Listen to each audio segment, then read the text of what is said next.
Selamat siang Bapak Herman dan juga Bapak Frans selaku fasilitator dan juga selaku pendamping. Selamat siang juga Pak Nova dan Ibu Cak. Hari ini kami dari kelompok 2 kelas B ingin melakukan praktek coaching model Tirta. Ini kami akan melakukan praktek pada 3 kasus.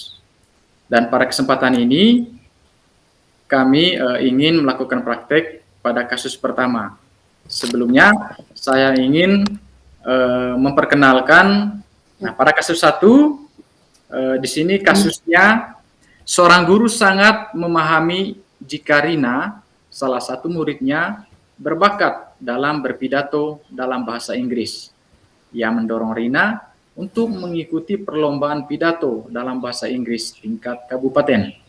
Namun, nampaknya Rina masih belum percaya diri. Bagaimanakah cara Anda dalam menanggapi hal ini? Dan pada kesempatan ini yang menjadi coach adalah Pak Nova dan yang menjadi coach adalah Ibu Cak dan pengamatnya adalah Pak Mario atau saya sendiri. Pada saat jam istirahat, Rina terlihat duduk di bawah pohon ketapang di halaman sekolah. Dia terlihat bingung, seperti sedang mencemaskan sesuatu. Pak Nova yang baru saja keluar dari kelas menghampirinya.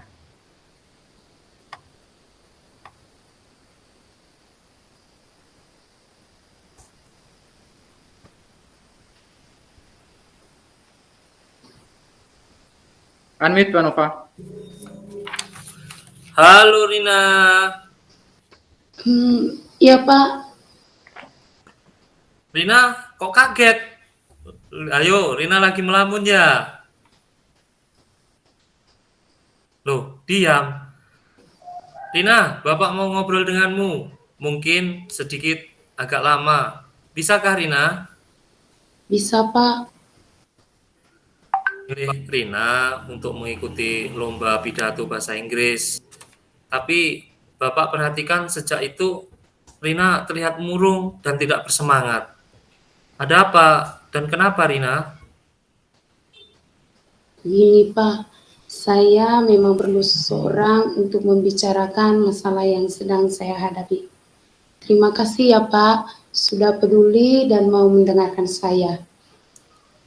Jadi apa ini yang bisa Bapak bantu dan apa yang ingin Rina capai dalam diskusi ini?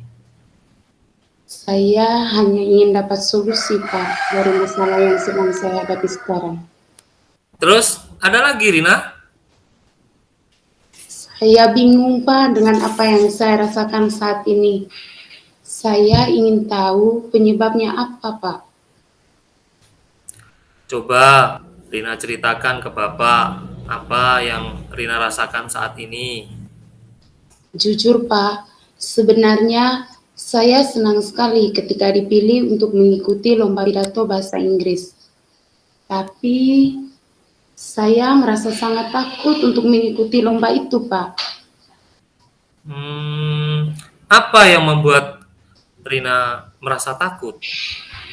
Begini Pak, saya merasa kalau saya tidak akan bisa berpidato dengan baik dan lebih lagi saya tidak bisa mendapatkan juara. Maksudnya Rina takut saat tampil nanti? Iya Pak, benar sekali. Saya sudah berusaha untuk menguasai materi pidato. Tapi saya akan langsung ketakutan ketika memikirkan saat tampil nanti. Saya begitu takut Pak. Coba Rina jelaskan ke Bapak. Hal apa yang sudah Rina lakukan selama ini untuk menghadapi masalah ini? Begini Pak, saya sudah menyusun pidato dengan sangat baik. Saya terus berlatih untuk menguasai materinya. Tapi kalau saya memikirkan akan tampil di depan banyak orang, saya langsung takut Pak. Dan saya tidak bisa mengingat lagi materi pidato saya. Oke. Bapak mau tahu bagaimana cara Rina melatih diri untuk tampil dengan baik dan tidak takut. Saya hanya berusaha untuk menguasai materinya, Pak. Baik. Kalau Bapak bisa simpulkan, Rina sudah baik dalam materi pidato. Udah aman hidupin Rina kamera ya. hanya perlu meningkatkan rasa percaya diri untuk tampil di depan orang banyak. Benar begitu, Rina? Pak Pion. Kali, Pak. Soalnya saya menguasai materinya dengan sangat baik. Tapi saya tidak percaya diri karena saya malu berhadapan dengan banyak orang. Dan saat-saat memikirkan itu semua, materi pidato itu pasti takkan saya ingat lagi. Berarti saya perlu latihan membawakan pidato di depan banyak orang ya, Pak? Oke itu Rina. Sudah tahu ini penyebabnya. Rina merasa kesulitan untuk tampil di depan umum. Ada masalah lain, Rina? Sepertinya itu saja, Pak. Karena kalau soal materi sudah saya kuasai semuanya dengan baik, Pak. Mantap. Kira-kira untuk beberapa hari ke depan, apa yang akan Rina lakukan? Saya masih bingung, Pak. Soalnya ada begitu banyak hal yang saya pikirkan. Dari beberapa hal yang sudah Rina jelaskan tadi, hal mana yang menurut Rina menjadi prioritas utama? Ini Pak, pertama saya akan memperhatikan lagi isi pidato saya. Saya juga akan meminta Bapak untuk melihat isinya. Yang kedua, saya akan meminta waktu Bapak untuk mengizinkan saya latihan berpidato di depan guru dan teman-teman. Bisa kan, Pak? Nah, bagus sekali itu. Bapak suka rencana itu. Kira-kira apa hal yang akan Rina lakukan di rumah? Untuk di rumah, saya akan latihan di depan orang tua, kakak, dan adik-adik saya, Pak. Sip, bagus Rina. Lalu komitmen apa yang akan Rina lakukan saat menjalankan rencana itu? Sebentar, saya akan melihat lagi isi pidato saya. Dan saya akan memberanikan diri untuk tampil di depan orang tua, kakak, dan adik saya. Dan besok, saya akan tampil di depan Bapak dan teman-teman. Luar biasa. Lalu, Rina, siapa yang akan Rina mintai bantuan untuk menjalankan komitmen itu? Saya akan meminta bantuan Bapak dan juga teman-teman untuk menilai penampilan saya di sekolah. Sedangkan kalau di rumah saya akan meminta bantuan Mama untuk menilai saya. Sehingga saat lomba nanti saya akan bisa tampil dengan maksimal. Nah, seperti itu sangat baik Rina yang dilakukan Rina. Baik Pak, terima kasih sudah meluangkan waktu untuk mendengarkan cerita saya. Oh iya Pak, saya akan masuk kelas dulu Pak. Bel masuk kelas sudah berbunyi. Iya Rina, sama-sama. Ini Bapak juga mau masuk kelas, ada jam mengajar. Jadi sampai bertemu nanti Rina ya. Baik Pak, terima kasih. Baik, terima kasih kepada Pak Nova selaku coach dan juga kepada Ibu Eca selaku coach yang telah melakukan praktek. Yang berikutnya saya selaku pengamat atau observer akan memberikan komentar berkaitan dengan hasil observasi saya selaku pengamat berkaitan dengan praktik model Tirta. Nah, pada kasus satu ini, di mana langkah dalam model Tirta ini yang pertama adalah tujuan. Nah, di mana tujuan ini langkahnya adalah menyampaikan tujuan coaching. Nah, dalam dialog tadi telah menyampaikan langkah tujuan yaitu pada percakapan dari Pak Panova mengatakan, jadi apa nih yang bisa Bapak bantu? Dan apa yang ingin kamu capai dari... Nah, kemudian pada langkah model Tirta yang kedua, yaitu identifikasi, di mana langkahnya adalah memberikan pertanyaan-pertanyaan dan umpan balik yang mengarah pada identifikasi potensi koce. Nah, pada dialog tadi, di situ terdapat pada komentar pertanyaan Panova, yaitu apa yang kamu rasakan saat ini, Rina? Lalu pada langkah model Tirta yang ketiga, yaitu rencana aksi, di mana rencana aksi ini adalah memberikan pertanyaan-pertanyaan dan umpan balik mengenai rencana aksi coach dalam menyelesaikan permasalahannya. Nah, dalam dialog tadi disampaikan oleh Panova, yaitu kira-kira untuk beberapa hari ini ke depan, apa yang akan kamu lakukan, Rina? Nah, pada langkah yang keempat, yaitu tanggung jawab, di mana pada dialog tadi, Panova menyampaikan ada 2 langkah dalam model Tirta yang berkaitan dengan tanggung jawab, yaitu yang pertama, bagus. Lalu komitmen apa yang akan kamu lakukan untuk menjalankan rencana ini? Dan yang kedua, luar biasa. Lalu siapa yang akan membantu kamu untuk menjalankan komitmen itu? Nah, demikian hasil observasi atau pengamatan saya pada kasus pertama ini. Selanjutnya, kita masuk pada kasus yang kedua.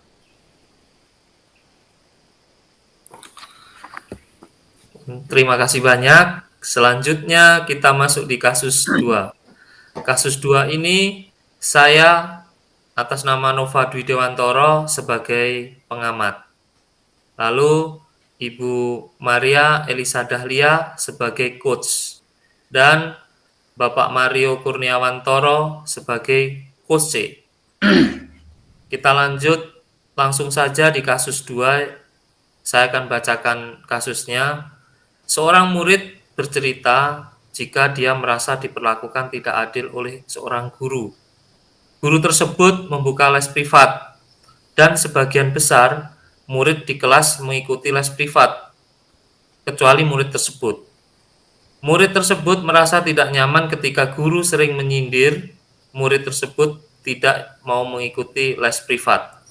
Bahkan, murid tersebut juga merasa bahwa nilai yang diberikan pun tidak adil.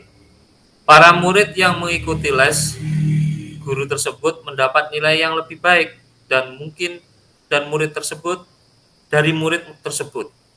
Bagaimana cara Anda menanggapi hal ini?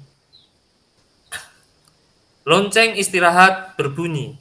Ibu Eca keluar dari ruangan kelas hendak ke ruangan guru. Langkah terhenti.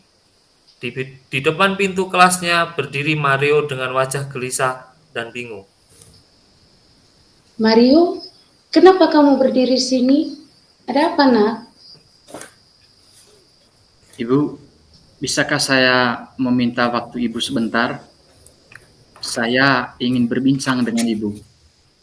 Iya, tentu saja Ibu ada waktu. Ayo kita berbincang di ruangan kelas Ibu saja. Kamu boleh duduk di situ, nak. Terima kasih. Baiklah. Ada apa dengan kamu, Mario? Begini, Bu. Belakangan ini saya merasa tidak nyaman dalam satu mata pelajaran, Bu. Saya membutuhkan seseorang untuk membicarakan masalah yang saya hadapi. Terima kasih ya, Bu, sudah bersedia mendengarkan saya. Jadi, apa nih yang bisa Ibu bantu? Dan apa yang ingin kita capai di akhir diskusi ini? Saya hanya ingin mendapat solusi dari masalah saya, Ibu. Terus, apakah ada lagi? Saya bingung, Bu. Kenapa saya diperlakukan tidak adil oleh salah satu guru mata pelajaran? Kira-kira apa yang saya lakukan, Bu? Bolehkah kamu ceritakan ke Ibu? Apa yang kamu rasakan saat ini? Saya merasa diperlakukan tidak adil, Bu. apa yang membuatmu merasa diperlakukan tidak adil? Begini Bu, sebagian besar murid di kelas mengikuti les privat guru tersebut. Nah, kecuali saya merasa tidak nyaman ketika guru sering menyindir murid yang tidak ikut les privat Bu, termasuk saya. Terus, selain merasa tidak nyaman, apakah ada hal lain yang kamu rasakan? Selain tidak nyaman Bu, saya merasa bahwa nilai yang diberikan tidak adil Bu. Para murid yang mengikuti les privat dengan guru tersebut mendapatkan nilai-nilai yang tinggi Bu. Nah, sementara saya selalu mendapat nilai yang rendah. Padahal sebelumnya saya selalu mendapat nilai tertinggi Bu, di antara yang lain. Jika Ibu boleh tahu, seperti apa ketidakadilan yang kamu maksudkan itu? Bisakah kamu ceritakan lagi? Begini Bu, rasanya saya sudah menjawab soal-soal yang diberikan dengan benar dalam ulangan itu. Tetapi, mengapa nilai yang saya dapatkan selalu saja rendah Bu? Selama ini, langkah-langkah apa saja yang telah kamu ambil dalam menghadapi masalah ini? Selama ini, saya sudah rajin belajar Bu, dan mengulangi pembelajaran yang didapat di sekolah. Jadi, saya menduga-duga bahwa saya mendapat nilai rendah karena tidak mengikuti les privat guru tersebut Bu. Terus, Ibu mau tahu nih, kamu pernah tidak mendiskusikannya dengan guru tersebut? Belum sih Bu, tapi yang saya lihat sebelum mereka les privat dengan guru tersebut, saya selalu merasa nilai saya lebih tinggi Bu. Namun setelah mereka mengikuti les dan saya tidak, nah nilai saya langsung berubah Bu, jadi rendah, jadi seperti itu Bu. Baik-baik. Sekarang yang kamu rasa, kesempatan apa yang kamu miliki? Sebenarnya tadi saya mau menemui guru tersebut Bu. Terus, mengapa kamu tidak lakukan itu? Tapi saya merasa takut Bu, nanti takutnya saya dimarahi.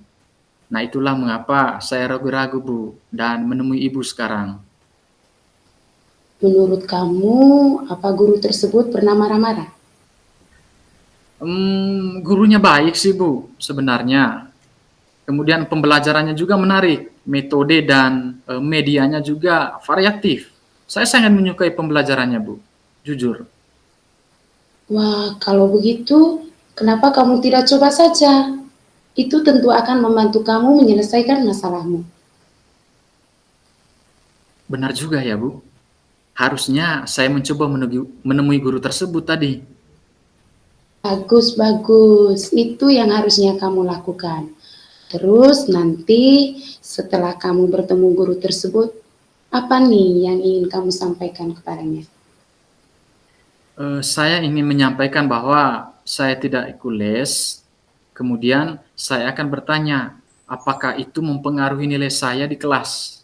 Nah, selain itu, saya ingin mengkonfirmasi juga ini Bu, alasan saya mendapat nilai yang rendah itu seperti apa, gitu. Mantap, kamu bisa lakukan itu.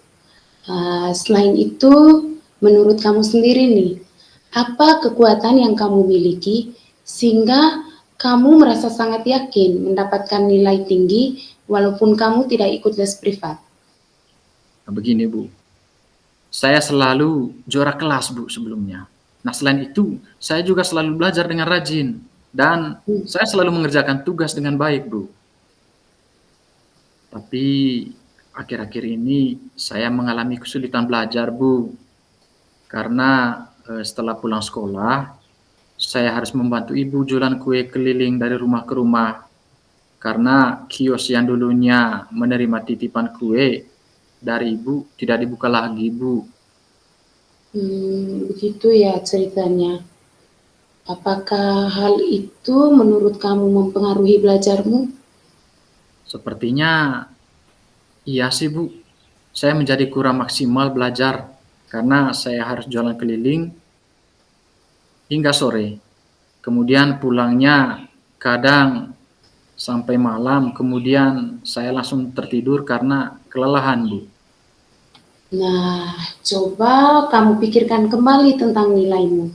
Apakah benar disebabkan karena kamu tidak ikut les privat, atau memang karena kamu sendiri kurang belajar? Benar juga ya, Bu.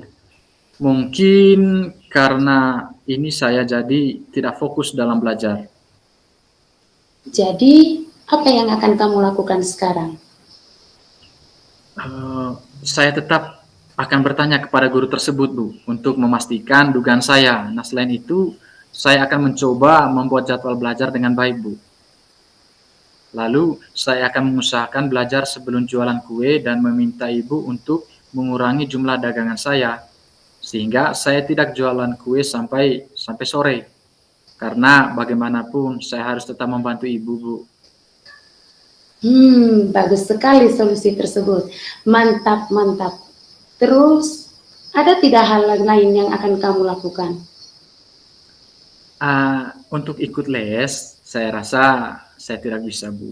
Karena saya tidak punya waktu untuk bisa ikut les tersebut. Saya akan meminta bantuan teman untuk membantu saya pada materi tersebut nanti, Bu. Nah, selanjutnya, apa rencanamu dalam mencapai tujuanmu? Ada beberapa hal yang akan saya lakukan, Bu. Yang pertama, saya akan menemui guru mata pelajaran tersebut untuk melakukan konfirmasi kebenaran dugaan saya. Yang kedua, saya mengkonfirmasi jawaban tes ulangan yang diberikan kemarin. Kemudian yang ketiga, saya akan membuat jadwal kegiatan untuk mengatur kegiatan belajar dan waktu jualan kue saya di rumah. Dan yang keempat, Bu, saya juga akan meminta bantuan teman dalam belajar. Gitu, Bu. Bagus sekali. Ibu sangat suka rencana itu. Lalu, komitmen apa yang akan kamu lakukan untuk menjalankan semua rencanamu ini? Besok pagi saya akan memberanikan diri, Bu, untuk menemui guru tersebut. Selain itu, mulai besok saya akan membuat jadwal kegiatan untuk mengatur jadwal belajar dan jualan kue saya di rumah. Wah, bagus-bagus. Ini rencana yang sangat bagus. Tapi ada satu hal lagi nih. Kamu akan minta bantuan siapa untuk menjalankan semua komitmenmu ini? Saya akan mengajak teman duduk saya, Bu, untuk menemui guru tersebut. Selain itu, saya juga akan memintanya untuk membantu saya dalam belajar. Nah, sepertinya itu sangat baik untuk kamu lakukan. Baik, Bu, sekali lagi terima kasih banyak, Bu, sudah meluangkan waktu untuk mendengarkan cerita saya pada hari ini. Saya akan masuk kelas dulu ya, Bu, karena teman yang lain sudah masuk tadi, Bu. Mohon maaf. Sama-sama Mario, Ibu juga akan mengajar di kelas selanjutnya. Sampai bertemu nanti ya. Baik, Bu, selamat pagi.